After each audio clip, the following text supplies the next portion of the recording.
बिहार में 3 नवंबर को दूसरे चरण के मतदान से पहले राजनीतिक दलों के बीच वार पलटवार तेज होता जा रहा है। आरजेडी नेता तेजस्वी यादव ने शनिवार को महंगाई के मुद्दे पर बीजेपी पर जोरदार हमला बोला। समस्तीपुर में एक चुनावी रैली के दौरान उन्होंने बीजेपी को घेरते हुए कहा कि आज महंगाई चरम पर है, प्याज का दाम शतक लगा रहा है। तेजस्वी ने महंगाई डायन खाए जात है गाने का सहारा लेकर बीजेपी पर तगड़ा तंज कसा। समान काम समान वेतन हम देंगे। आंगनबाड़ी, जीविका दीदी, आशा वर्कर, सेवा टोला, सब लोगों को हम लोग जो नियमित करेंगे, इनका जितना मानदेय है उसको दुगुना करेंगे। जितना कृषि ऋण है उसको हम लोग माफ करने जा रहे हैं। बिजली के दाम को हम माफ करने जा रहे हैं।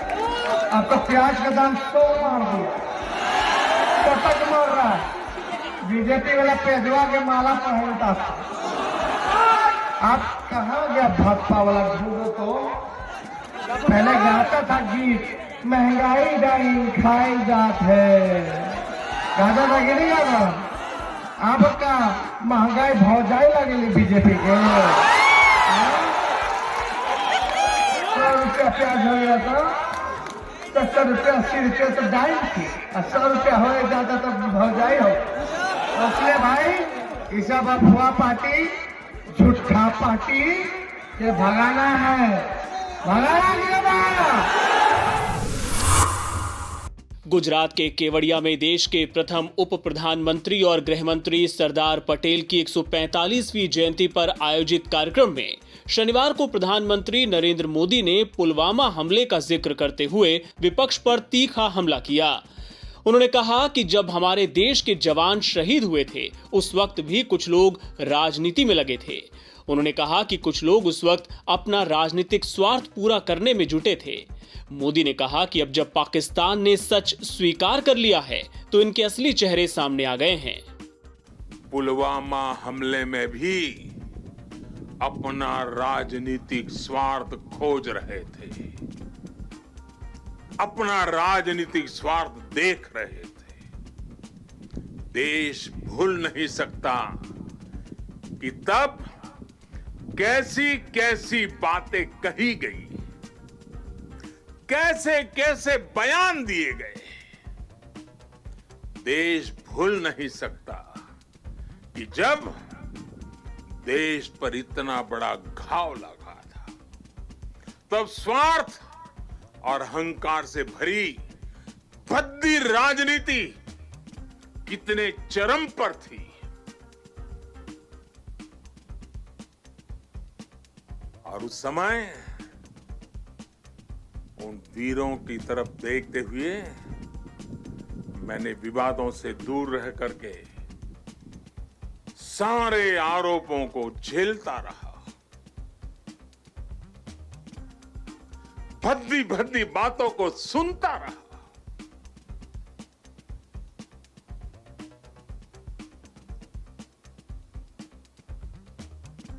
मेरे दिल पर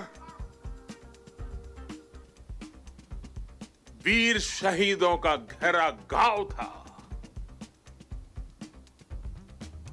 लेकिन पिछले दिनों पड़ोसी देश से जो खबरें आई है, जिस प्रकार वहां की संसद में सत्य स्वीकारा गया है, उसने इन लोगों के असली चेहरों को देश के सामने ला दिया है।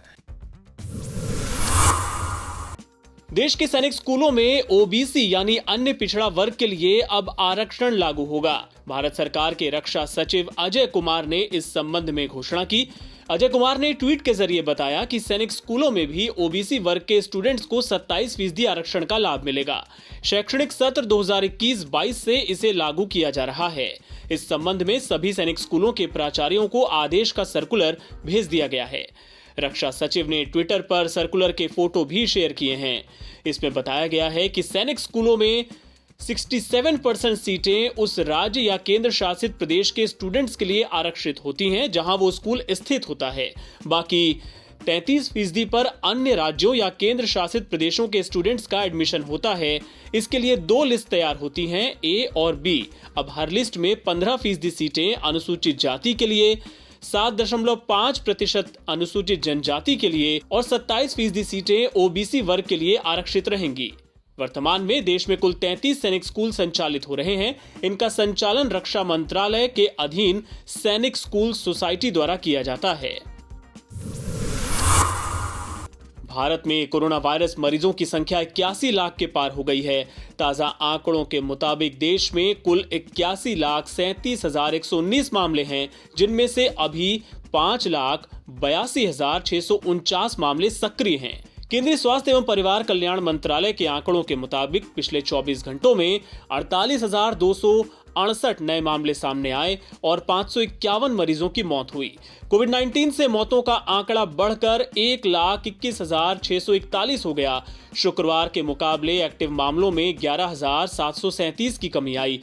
पिछले 24 घंटों में 59,454 मरीज ठीक हुए, जिसके बाद रिकवर हो चुके लोगों की संख्या 74,32,829 पहुंच गई है, यानी करीब 75 लाख। भारत में कोविड-19 की मृत्यु दर घटकर 1.49% हो गई है। करीब 75 लाख मरीजों के ठीक होने से रिकवरी रेट 91.34% हो गया है। आंकड़ों के मुताबिक सबसे ज्यादा केस लोड वाले राज्यों में महाराष्ट्र, आंध्र प्रदेश, कर्नाटक, तमिलनाडु और उत्तर प्रदेश हैं। वहीं कोरोना से निपटने में कुछ राज्यों ने बेहतर प्रदर्शन किया है। दमन और दीव में रिकवरी रेट 98.5% के करीब हो गया है। इसके अलावा आंध्र प्रदेश, बिहार और तमिलनाडु में भी रिकवरी रेट 95% से ज्यादा है। प्रधानमंत्री नरेंद्र मोदी ने शनिवार को देश के कोरोना वॉरियर्स को सलाम किया। गुजरात के केवड़िया में सरदार पटेल की 145वीं जयंती पर आयोजित कार्यक्रम में मोदी ने कहा कि 130 करोड़ भारतीयों के जज्बे का ही नतीजा है कि आज देश इस महामारी से लड़ पा रहा है। इस महामारी के सामने देश ने 130 करोड़ देशवासियों ने जिस तरह अपने सामूहिक सामर्थ्य को, अपनी सामूहिक इच्छा शक्ति को साबित किया है, वह अभूतपूर्व है। इतिहास में उसकी कोई मिसाल नहीं है। कोरोना वॉरियर्स के सम्मान में 130 करोड़ देशवासियों ने एक होकर कश्मीर से कन्याकुमारी, लेह से लक्षद्वीप, अटक से कटक, कच्छ से कोहिमा, त्रिपुरा से सोमनाथ, 130 करोड़ देशवासियों ने एक होकर जो जज्बा दिखाया, एकता का जो संदेश दिया, उसने 8 महीने से हमें इस संकट के सामने जूझने की, लड़ने की और विजय पथ पर आगे बढ़ने की ताकत दी है। देश ने उनके सम्मान के लिए दिए जलाए, सम्मान व्यक्त किया। हमारे कोरोना वॉरियर्स, हमारे अनेक पुलिस के होनहार साथियों ने दूसरों का जीवन बचाने के लिए अपने जीवन का बलिदान दे दिया।